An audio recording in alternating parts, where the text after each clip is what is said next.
여러분, 지난번에 우리가 공부를 했습니다마는 히브리서는 구약의 성소를 바탕으로, 구약의 성소가 두 개의 장막으로 되어 있잖아요. 성소와 지성소로 되어 있어요.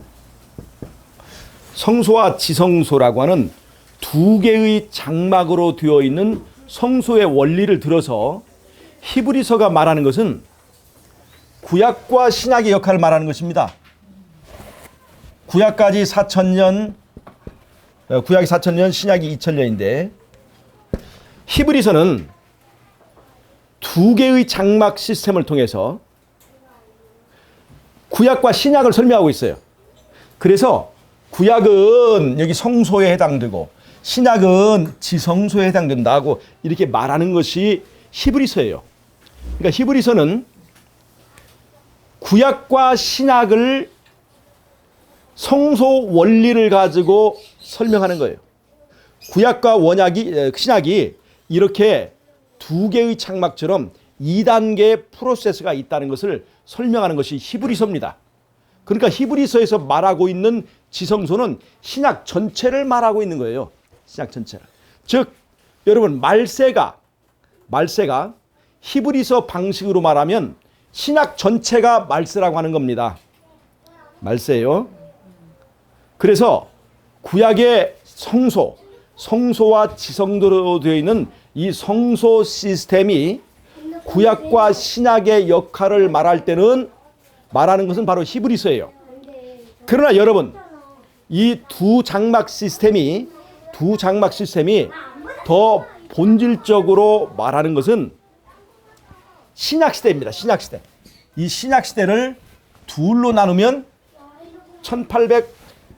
1844년을 중심으로 1844년 이전까지는 첫째 칸 봉사, 1844년 이후까지는 둘째 칸 봉사, 지성소 시대라고 하는 것을 적용할 수 있는 것입니다. 그건 히브리서의 적용은 넓게 적용을 한 것이고, 이 신약에다 적용하는 것은 이제 정확하게 좁은 의미에 적용을 했지만, 원래 성소라고 하는 것이 표상이에요. 성소가 있고 지성소가 있는 것처럼 이것은 앞으로 예수님 이후에 예수님께서 운영하시는 하늘 성소가 이렇게 두 개의 단계를 거쳐서 이제 이 사역이 이루어질 것을 보여주는 것이어서 이것이 더 본질입니다. 그래서 예수님께서 신약 시대에 성소의 두 장막 시스템을 그대로 이제 진행하시다가 1844년에 두 번째 단계의 성소봉사, 즉 지성소봉사를 시작하신다는 것을 알려주는 것이 바로 다니엘서 8장 14절입니다. 다니엘 8장 13절과 14절 한번 읽어보겠습니다. 다니엘 8장 13절과 14절 한번 읽어보겠습니다. 어느 분이 찾으셔서 큰 소리를 읽어주세요. 다니엘 8장 13절과 14절을 어느 분 크게 한번 찾아서 읽어주세요. 내가 들은즉 한 거룩한 이가 말하더니 다른 거룩한 이가 그 말하는 이에게 묻되 환상에 나타난 바 매일 드리는 제사와 망하게 하는 제약에 대한 일과 성소와 백성이 내 준비된 바 되면 짓밟힐 일이 어느 때까지 이르고 하네. 자, 어느 때까지 성소가 짓밟힐 일이 어느 때까지 될 거냐고 물었을 때에 그 대답이 다니엘 8장 14절입니다. 크게 읽어주세요. 그가 내게 이르되 2300주야까지니 그때의 성소가 정결하게 되리라 하였느니라. 자, 2300주야라고 하는 것은 2301이라는 뜻인데, 이 2300일을 1년으로 계산하면 2300년인데, 이 2300년의 기산점은 어디냐면 다니엘서 9장에 보면 유대인들을 위하여 떼놓은 시간이 유대인을 위하여 주어진 시간이 70주라고 그랬어요. 70주를 날로 치면 490일이고 그것을 연으로 치면 490년이에요. 자, 70주를 유대인들을 위해서 떼낸다고 그랬는데 2300주의 시작점을 어디서 볼 수 있냐면 이 70주가 언제 시작하냐면 예루살렘을 중건하라는 영이 내릴 때부터라고 그랬어요. 그래서 예루살렘을 중건하는 영이 내릴 때를 보니까 맨 처음에 539년에 있었고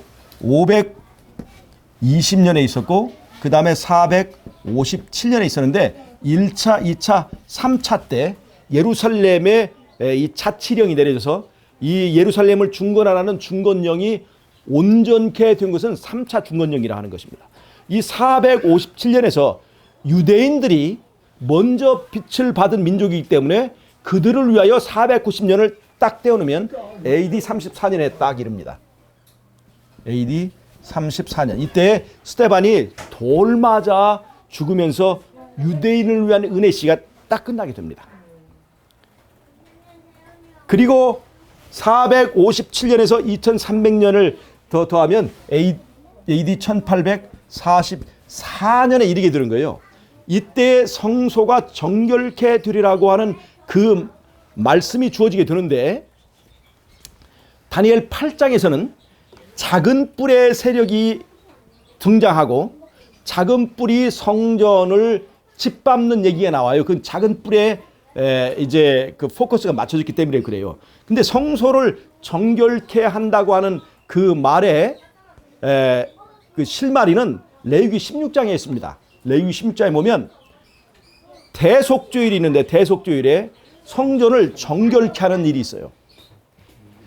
대속죄일에 성전을 정결케 하는 일이 뭐냐면 이 죄인이 죄를 지었을 때 양을 끌고 와서 그 양 위에다 죄를 안수하죠. 자기 죄를 넘겨주죠.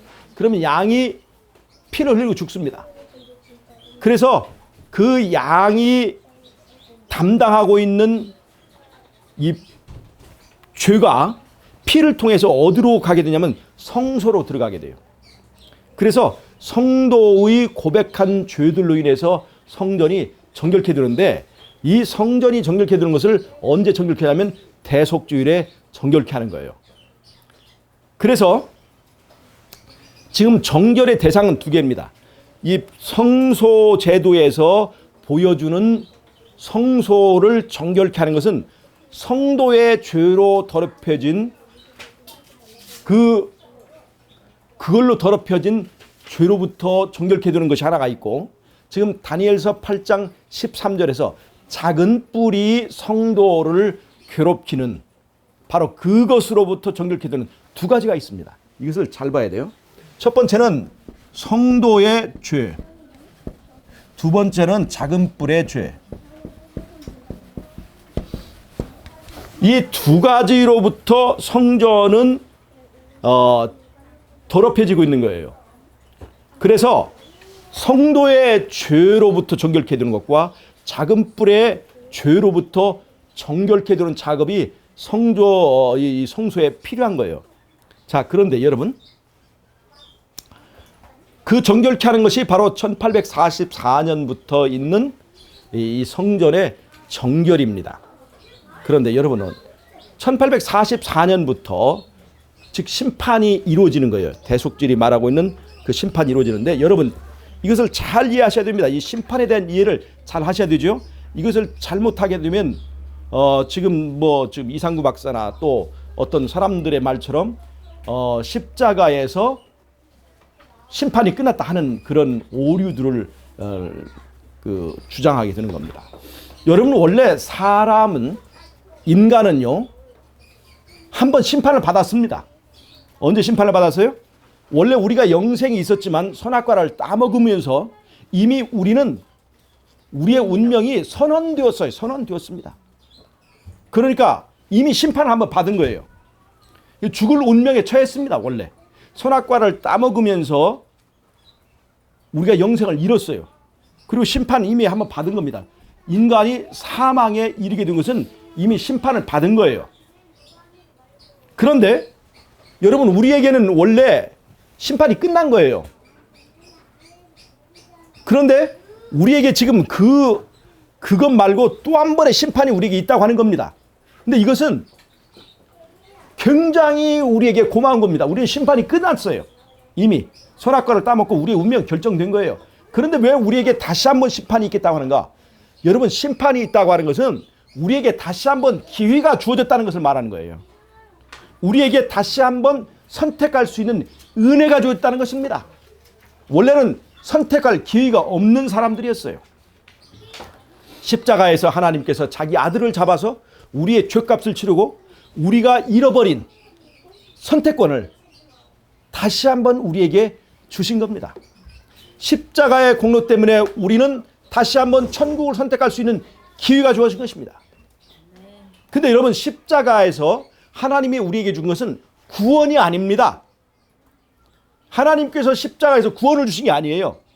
이걸 착각하고 있는 거예요. 하나님은 십자가에서 예수님을 주신 것입니다. 예수님을. 예수님 안에 구원을 담아서 주신 거예요. 만약에 십자가에서 구원을 주셨다면 우리가 믿으면 바로 구원입니다. 그런데 십자가에서 하나님께서는 구원을 주시지 않고 구원을 예수님 안에 들어서 예수님을 우리에게 주신 거예요. 그래서 요한복음 3장 16절에 보면 하나님이 세상을 이처럼 사랑하사 우리에게 구원을 주셨는데 그렇게 하지 않았습니다. 우리에게 독생자를 주셨다고 그랬어요.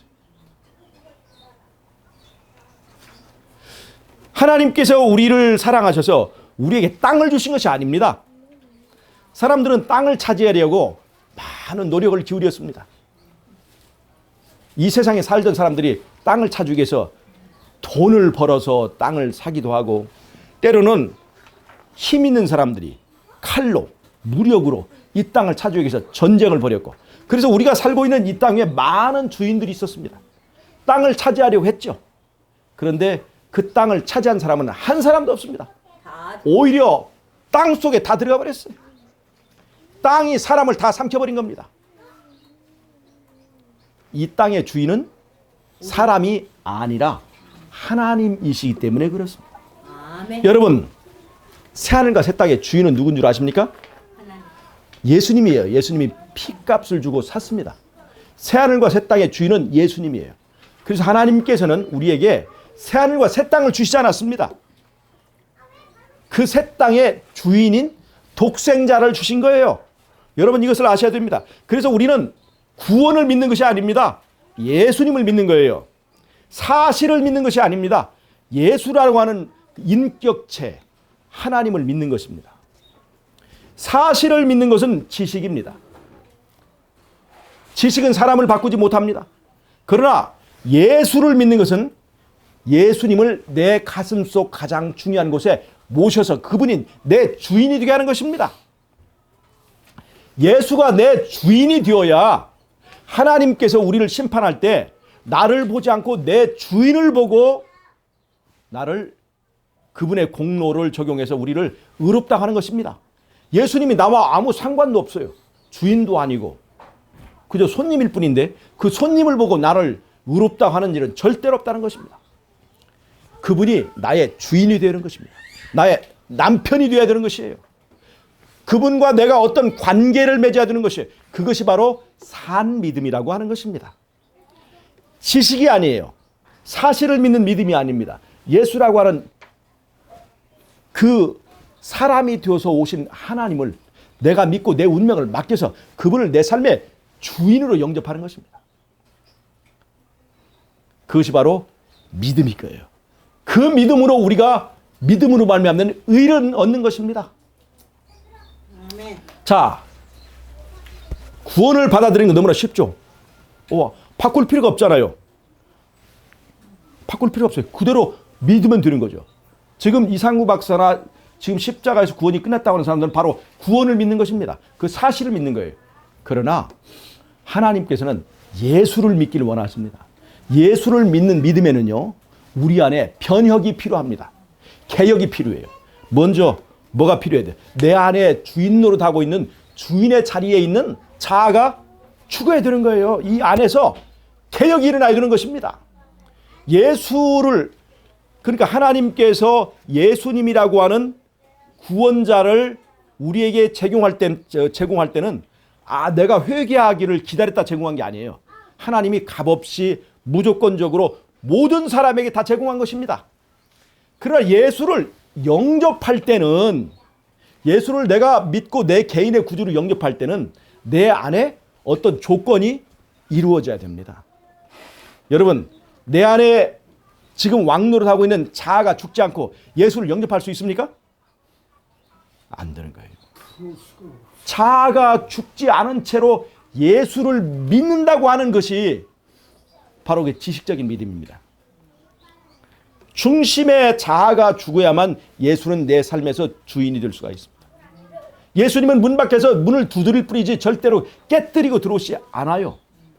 그래서 내가 자아가 죽는 이 전제 조건이 이루어져야 되는데 이 자아는 어디에서만 죽어요? 십자가의 사랑에만 반응하게 돼 있어서 우리는 자아가 죽고 내 안에 예수님이 주인의 자리에 들어오시려면 십자가를 끝까지 집중해서 바라보아야만 하는 겁니다. 거기에는 그 십자가의 사랑을 바라보고 또 바라보면 거기서 우리 마음 가운데 회개가 생깁니다.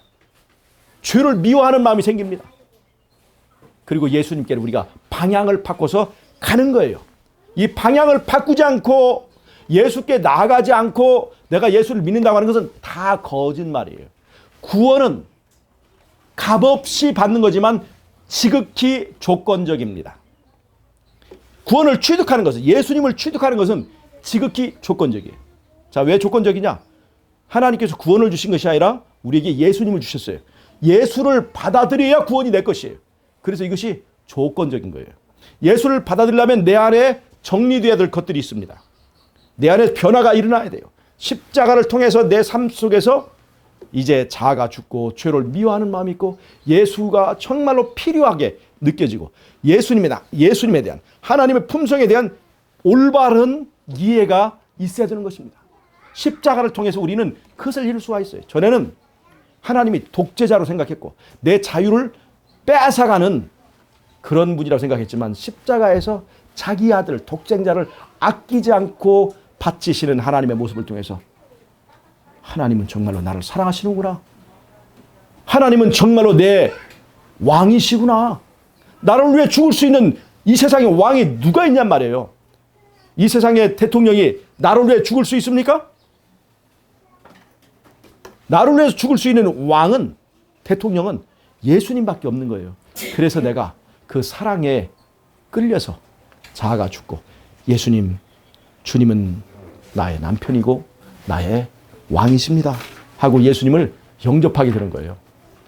지극히 조건적입니다. 그러나 값 없이 받는 것입니다. 아멘. 이상구 박사는 무조건적인 것과 값 없다고 하는 것을 착각했어요. 제공할 때는 무조건적인 것이 맞습니다. 그러나 우리가 받을 때는 지극히 조건적입니다. 그러나 그것은 값이 없는 거예요. 너무 비싸니까 네. 어떻게 값 없이 주신 거예요. 그래서 값 없이 받는 거예요.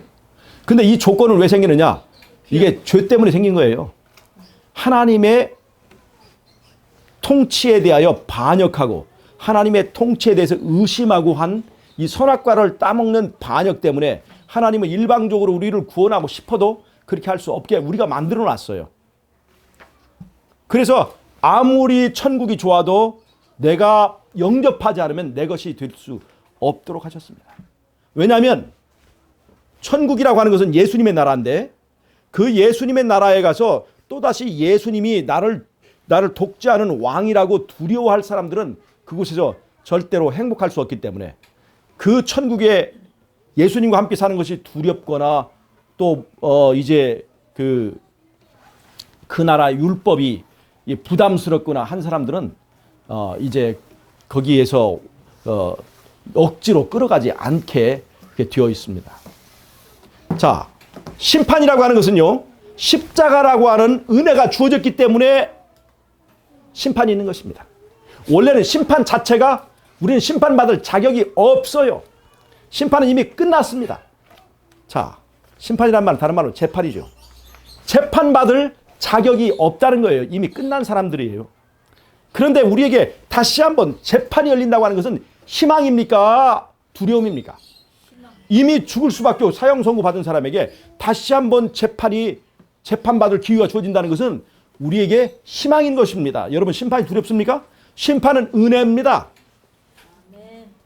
십자가에서 그리스도께서 그 공로를 다 준비하셨기 때문에 그 공로 때문에 우리가 다시 한번 재판받는데 뭐를 재판받느냐? 십자가의 그 은혜 때문에 우리는 구원을 선택할 수 있는, 예수님을 선택할 수 있는 기회가 주어졌습니다. 그 다음에 그 예수님을 선택하는 일이 단 순간에 이루어지지 않고 은혜의 시간 동안에, 은혜로 주신 기간 동안에 내가 그 결정을 하도록 기간이 주어졌다는 것입니다. 여러분, 이것이 굉장히 중요합니다. 이 기간이 주어졌다는 것은 오늘 내가 예수님을 선택하지만 내일 다시 버릴 수 있는 그 자유를 주셨다는 겁니다. 이 말은 다른 말로 하면 죄 짓고 싶으면 죄 지을 수 있는 자유를 우리에게 주신 거예요. 여러분, 죄 지을 수 있는 자유 주신 거 감사합니까? 왜냐하면 하나님을 독재자라고 습관적으로 믿고 있는 우리에게는 그 죄 지을 수 있는 자유가 없으면 숨이 막혀요.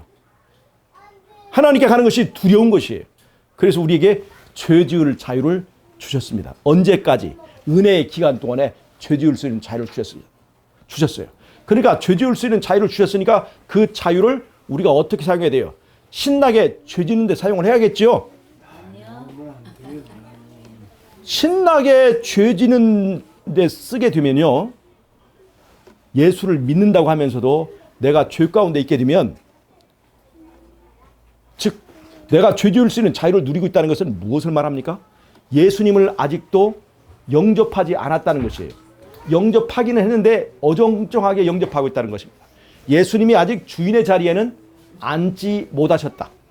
주인의 자리에 한번 영접했는지 모르지만 아직도 그것이 확정하지 않았다는 것입니다.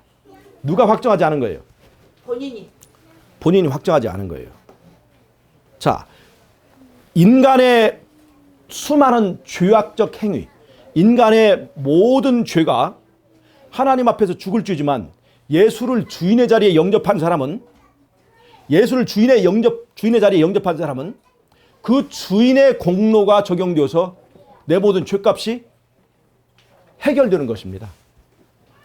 그래서 예수가 내 삶의 주인일 때만 예수의 공로가 나에게 적용되는 거예요.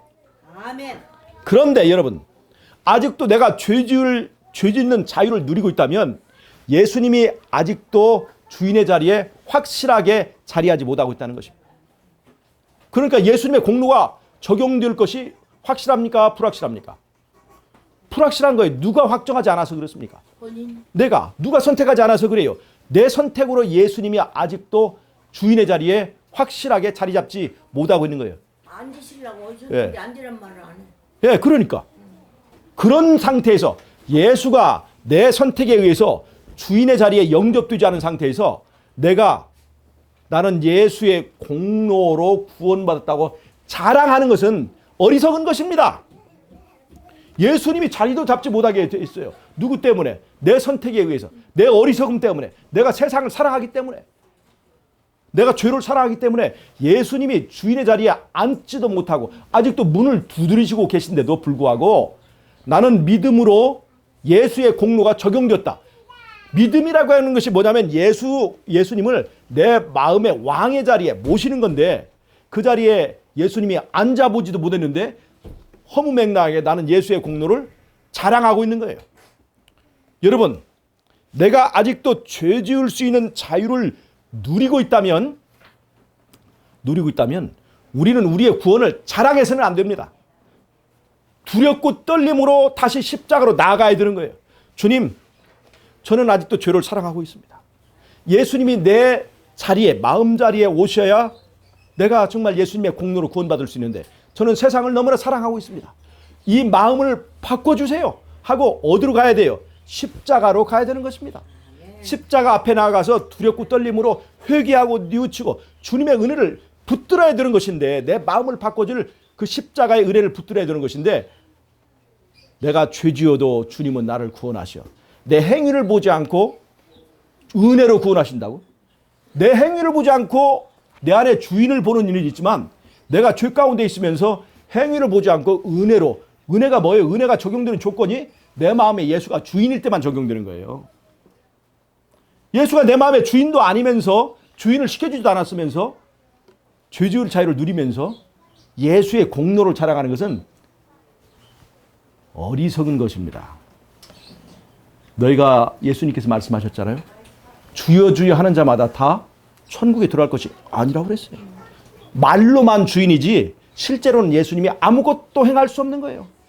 그렇게 만들어 놓고 내가 구원받았다고 박수치고 자랑할지라도 그것이 아무런 소용이 없다는 것입니다. 그래서 예수님께 답답하셔서 한 말씀 하셨죠. 너희가 인자의 날에 믿음을 보겠느냐 그랬어요. 믿음. 이 믿음, 예수님께서 원하시는 믿음은 뭐예요? 예수를 영접해서 우리 마음에 예수님이 주인이 되게 하는 믿음이에요. 그런데 예수님을 믿지 않고 무엇만 믿어요? 사실만 믿는 거예요. 구원을 믿는 것입니다. 여러분 구원을 믿습니까? 예수를 믿습니까? 예수님을 믿어야 되는 거예요. 예수님을 정말로 믿는 사람은 몸을 맡기는 것입니다. 몸을 맡기는 거예요. 운명을 맡기는 거예요. 그분을 내 주인으로 인정해서 그분의 말씀대로 내가 사는 것을 말합니다. 자, 여러분, 이것이 예수를 통해서 우리가 얻는 구원이에요. 자, 그런데 1844년에 우리가 성소를 정결케 하는 일이 있다고 그랬죠. 정결은 두 가지 방향에서 합니다. 하나는 이 작은 뿔, 적그리스도가 성소를 짓밟는 일로부터 정결케 함. 그 다음에 성도의 죄로부터 정결케 됨. 이 두 가지가 있어요. 근데 여러분 어떻게 이것이 정결케 되는가를 보세요. 죄를 정결하게 하려면요. 자, 성소에서 심판은 무엇을 말하냐면 첫 번째, 왜 성도가 구원받는가? 성도의 구원 문제를 입증해야 됩니다. 두 번째, 작은 뿔의 죄를 입증해야 돼요. 잘 보세요. 성도가 구원을 받으려면 이 세상에 구원받는 방법은 딱 하나밖에 없습니다. 예수가 그 사람의 주인이 되는 거예요. 예수가 그 사람의 주인이 되는 것 외에는 인간이 죄로부터 정결케 될 수 있는 방법은 하나도 없습니다. 그러니까 예수를 주인으로 영접해 주기만 하면 죄값은 누가 치릅니까? 죄에 대한 건 누가 책임지는 거예요? 예수님이 책임지는 거예요. 예수의 피공로가 우리를 죄로부터 자유롭게 하고 우리를 의롭다고 선언하는 건데, 자, 우리가 성도가 왜 구원받아야 되는가 하는 것을 심사할 때 하늘에서 무엇을 보겠냐고요. 무엇을 보겠냐고요. 자, 이 1844년부터 있는 이 심판은 바로 성도가 왜 구원받아야 되는가 하는 첫 번째예요. 그래서 누구를 살필까요? 성도들을 살피는 거예요. 성도들이 이 심판의 대상입니다. 성도들이 심판의 대상이에요. 믿는다고 공언하는 사람들이 심판의 대상입니다. 그래서 그 사람이 예수님과 하나인가 아닌가를 심사하게 되어 있습니다. 근데 심판을 누구에게 맡겼어요? 하나님께서 심판을 누구에게 맡겼어요? 예수님에게 맡겼어요. 아들에게. 왜 그럴까요? 심판의 내용이 뭐를 살피는 거예요? 예수님과 우리와의 관계를 살피는 거예요. 예수님과 우리와의 관계를 살피기 때문에 그 관계를, 예수님과 우리가 하나인가 아닌가, 예수님이 나의 주인인가 아닌가, 그것을 누가 제일 잘합니까? 하나님께서. 예수님이 제일 잘하는 거예요. 그러니까 심판을 누구에게 맡긴 거예요? 예수님에게 맡긴 거예요. 자, 예수님과 내가 정말로 사랑하는 사이가, 사랑하여서 둘이 하나가 됐는가 아닌가를 누가 제일 잘하는 거예요? 예수님이 잘하는 거예요. 그래서 예수님에게 심판을 맡겼습니다. 그러니까 우리가 주여 주여 아무리 부르질지라도 누구에게 인정되는 믿음이어야 됩니까? 예수님이 인정하는 믿음을 우리가 알아야 되는 거예요. 내가 주장하는 믿음이 아닙니다. 내가 100번 예수님은 내 남편이라 할지라도 예수님이 다 알아요. 다 압니다. 그 사람이 입으로만 믿는지 아니면 정말 가슴속으로 예수를 영접했는지 누가 알아요? 예수님이 다 아는 거예요. 예수님이. 그 사람이 정말 예수님을 마음으로 우러나서 예수님을 주인으로 인정하는지, 정말 사랑해서 예수님을 따라가는지, 아니면 하나님 나라가 욕심나서 예수님을 믿는다고 하는지 예수님은 다 압니다. 그래서 그 심판을 예수님에게 맡긴 거예요. 심판의 대상은 바로 성도입니다. 뭘 검사하는 거예요? 예수님과 나와의 관계를 따지는 거예요. 여러분 이걸 살펴보세요. 지금 나는 예수를 믿는다고 하는 공언하는 사람들입니다. 그러나 우리의 관계가 사람들을 속일 수는 있지만 하늘에 계신 예수님을 속일 수는 없습니다. 그래서 우리가 이거 엄숙해야 되는 거예요.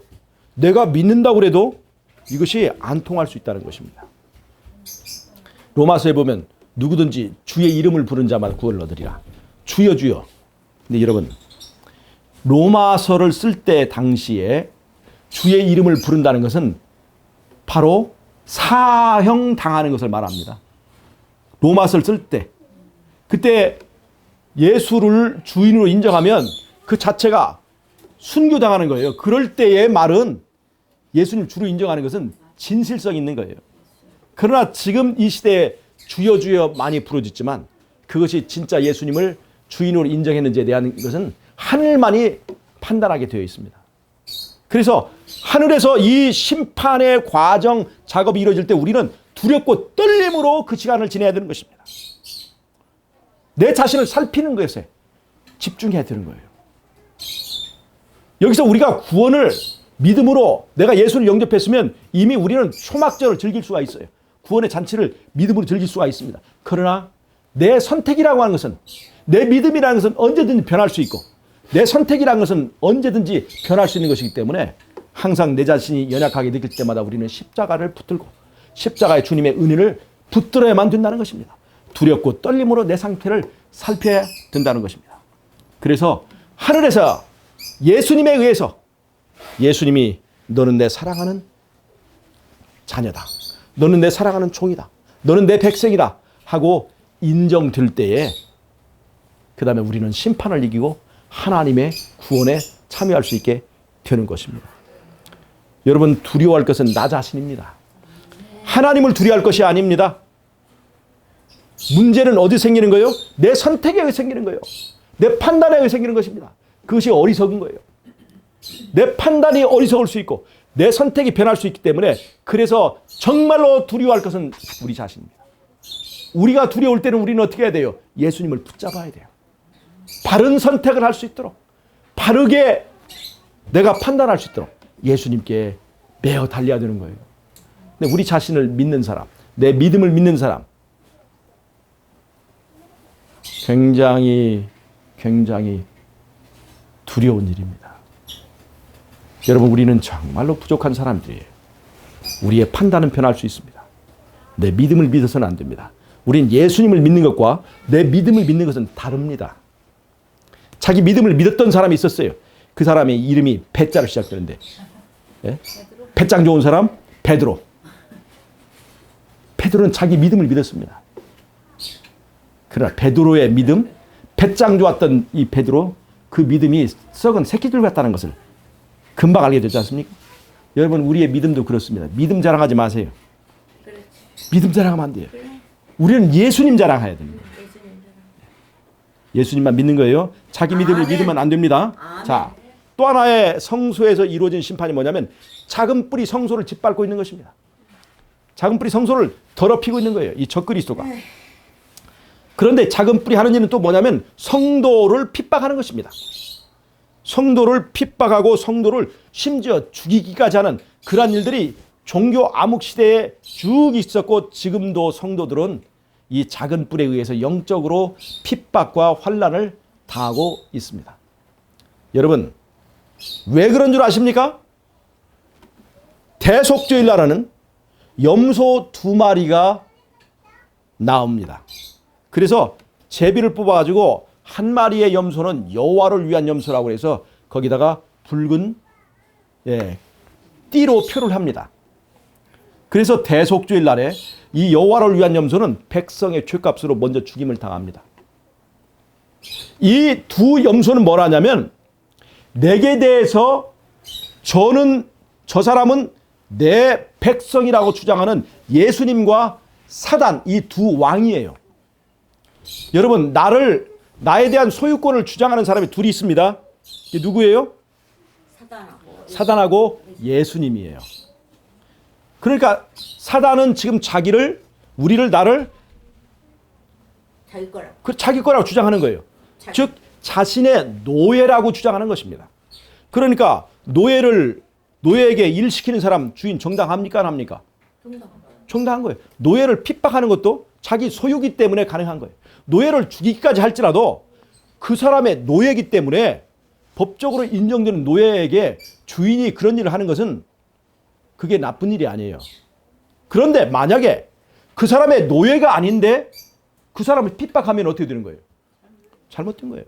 그래서 사단이 우리에 대하여 너는 내 백성이다 라고 주장할 때 예수님, 우리는 뭐라고 그러냐면 나는 사단의 백성이 아니고 예수님의 백성이라고 주장하는 거예요. 그게 바로 내가 믿는다고 하는 소리입니다.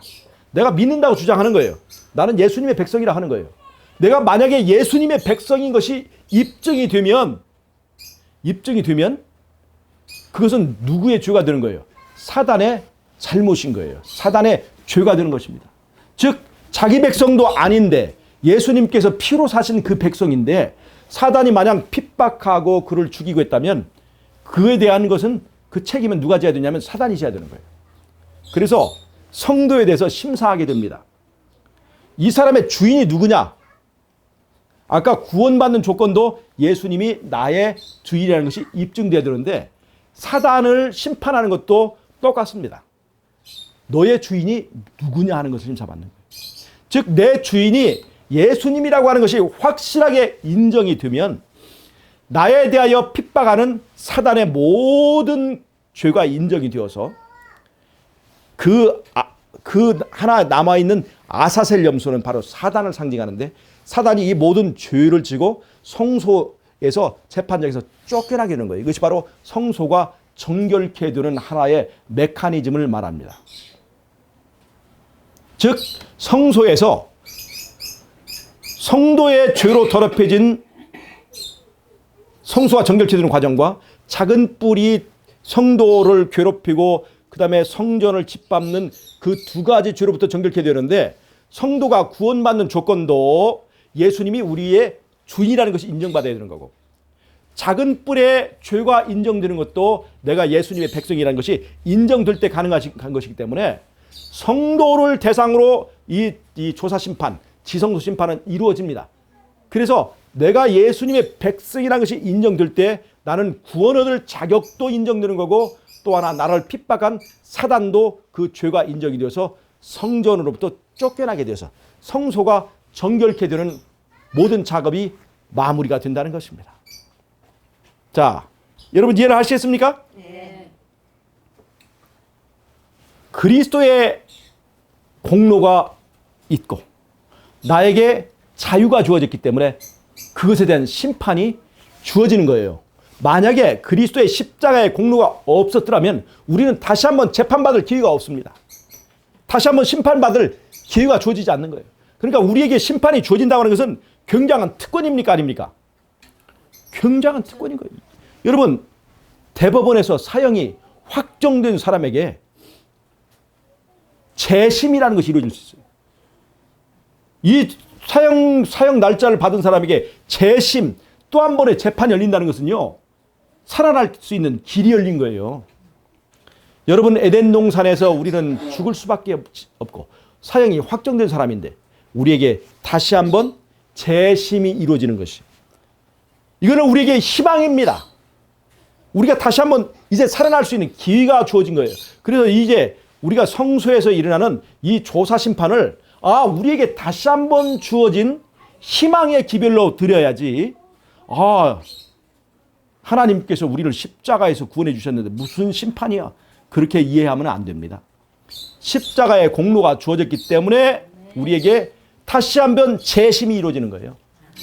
십자가의 공로가 적용될 사람인가 아닌가를 우리가 심사하는 것입니다. 아멘. 예수만 영접하면 심판은 우리에게 희망이고 예수가 영접되지 않은 사람에게는 심판이 우리에게 끝장입니다. 끝장. 예수를 믿는다고 공언하는 사람이 이 지성소 심판에서 알아보니 그 사람이 평소에 전도도 많이 했고 설교도 잘했고 간증도 많이 했지만 알고 보니 예수님이 주인이 아니었다 하는 것이 판정되면 우리는 성소에서 사단과 함께 쫓겨나게 됩니다. 그래서 우리는 이 심판에 대해서 두렵고 떨림으로 이 대속주일 이 기간을 지내야 되는 것입니다. 이상구 박사의 그 기별처럼 잘 들어보세요. 십자가에서 구원이 끝났다. 심판이 끝났다는 것은 말이죠. 십자가의 구원이 내가 내 믿음을 통해서 내 것으로 만들어야 되는 그 과정을 무시해버리는 거예요. 그러니까 십자가의 구원이 있기 때문에 내가 선택할 수 있는 기회가 주어진 거죠. 그래서 선택해서 예수님을 내 것으로 삼아야 되는 거예요. 하나님이 이 세상을 이처럼 사랑하사 독생자를 주셨으니까, 어디에서? 십자가에 주셨으니까 그 독생자를 나의 독생자로 받아들여야 되는 거예요, 이게. 그런데 이 과정을 생략하고 십자가에 다 끝났다고 하게 되면 어떤 일이 일어나는 줄 아세요? 잘 들어보세요.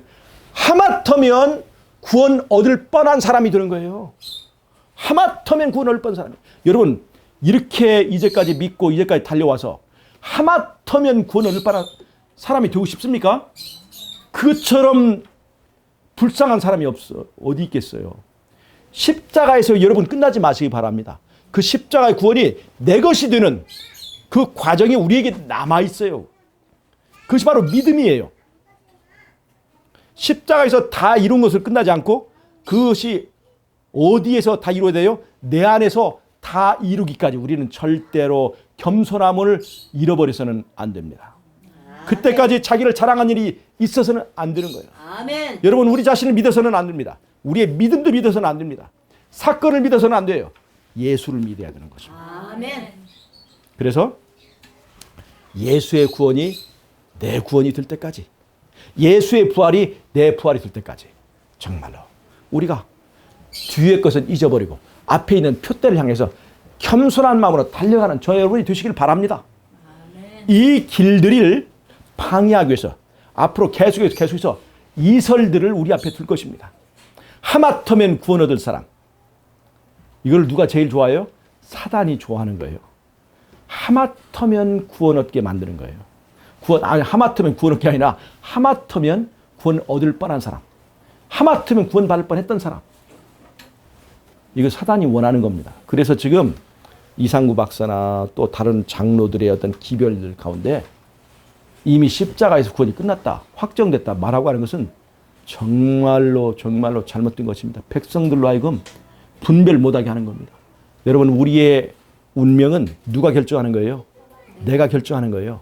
근데 내가 지금 헛된 길, 잘못된 길, 죄를 사랑하고 세상을 사랑하는 그 길 가운데 있으면서 예수의 은혜를 자랑하는 것은 굉장히 웃기는 얘기라고 하는 것입니다.